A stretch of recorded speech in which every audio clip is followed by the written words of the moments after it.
Исламского Эмирата Афганистан в Российской Федерации. ولادیمیر پوتین رئیس جمهور روسیه روز گذشته اعتبارنامه شماری از سفیران از جمله سفیر امارت اسلامی افغانستان را پذیرفت.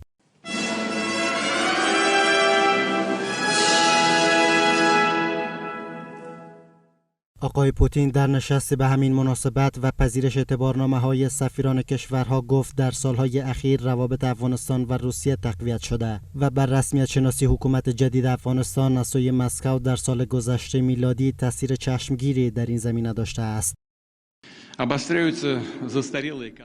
افغانستان عضو ناظر سازمان همکاری شانگهای است. همکاری روسیه و افغانستان اخیراً شتاب قابل توجه گرفته است. این امر با تصمیم روسیه در سال گذشته برای به رسمیت شناختن رسمی مقام‌های جدید این کشور تسهیل شد.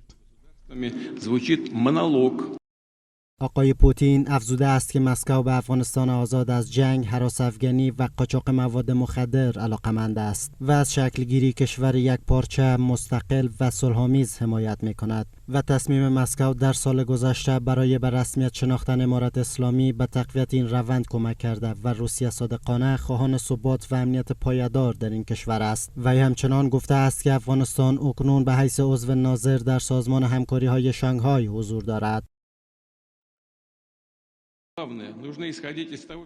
ما صمیمانه علاقمندیم که افغانستان کشور متحد، مستقل، صلح‌آمیز، عاری از جنگ و تروریسم و قاچاق و مواد مخدر باشد.